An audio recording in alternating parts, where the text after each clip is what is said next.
Well, this is Guns, Knives, and Watches, and I've had a really bad watch week. And one of them I kind of understand, the other one I don't so much. Probably a manufacturing problem. It's an Invicta. What else is this, there, or the other? But this is a production sample, just out of the run. This was like an homage to a Speedway. It has the Brickyard dial, and then you have your chronograph. And this is actually a certified chronometer, which means it's the highest level of this ETA movement. It's a 20. Sorry, I'll show you the back of it. This is just a production sample, but it's neither here nor there. Pretty though. Of course, you've got your rotor. You've got all this there or the other. Not bad. It's a 37 joule movement. What a joule is basically a piece of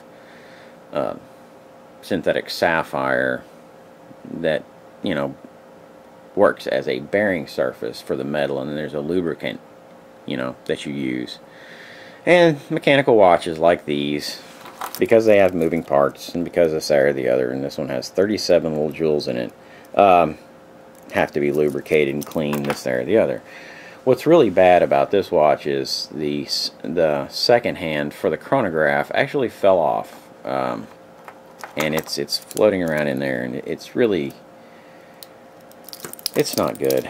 It's just a bad day for this watch. But you know, it's an Invicta.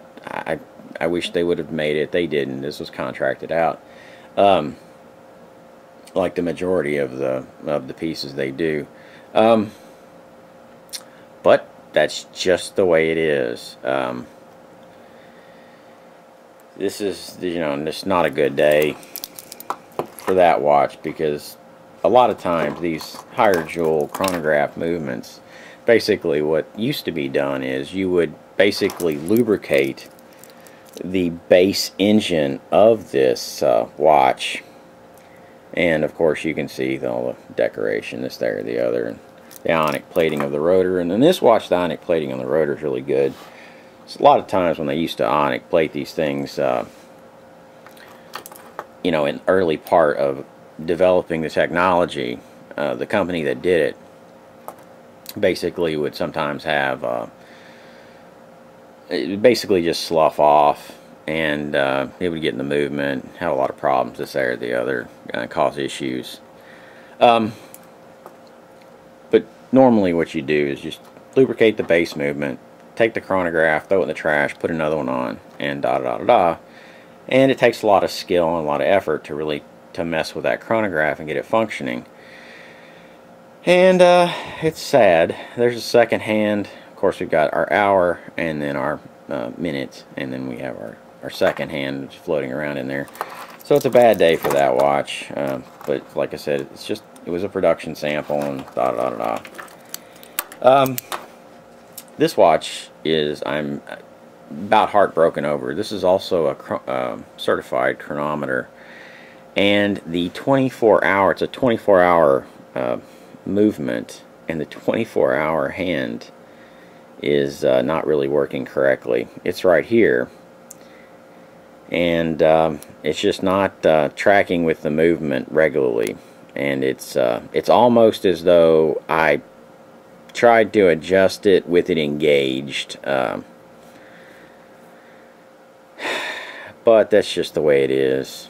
I'm just heartbroken, and right now on film it's working pretty well. It's kind of scary. It's just a random thing. That's not good. Now it's not. Now it is. Anyway, it's neither here nor there. Hopefully there's nothing really wrong with this watch. But it's just where we're at. And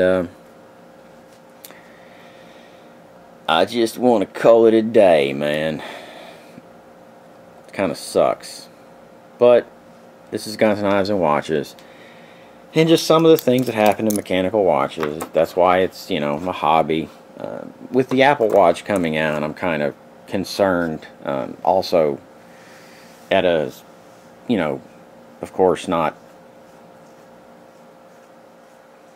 basically supplying the parts and this, there, or the other for their movements, because a lot of people used to do like, well, anyway, there were different watch manufacturers that would basically take up parts, put them together, and then do things. And Solito was one of them, and there's a bunch of others, but well, there's not a bunch, but there were a few.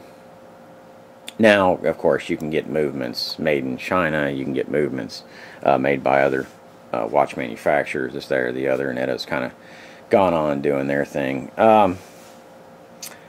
Basically keeping everything in-house. But it's just kind of it's a bad watch week. So now these watches, both of them, are going to go in for service and be repaired. While you got them, you know, repairing them, you might as well service them. So it's an expensive day in the neighborhood. Service on just a standard base movement, and just to throw it out there, is normally around $380, somewhere around there. By the time you pay for shipping, you do all that crap. But it's just the way it works, and some watches you can get service cheaper, some more expensive. But it's not a good day, man. Anyway, this is Guns, Knives, and Watches, and have a good one. And you know what the Apple Watch is going to bring to all of this. Maybe more people will start wearing watches. Maybe people will have greater appreciation for these watches. Maybe it'll kill the watch industry, similar to the advent of quartz watches. And then it's taken, you know, took years and years and years for mechanical watches to become popular, if only to a few people.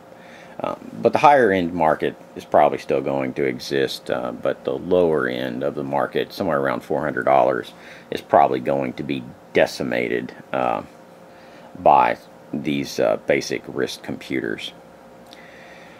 Is that a good thing, a bad thing? Hell, I don't know. It's just the way it works, you know. This is Guns, Knives, and Watches, and have a good one.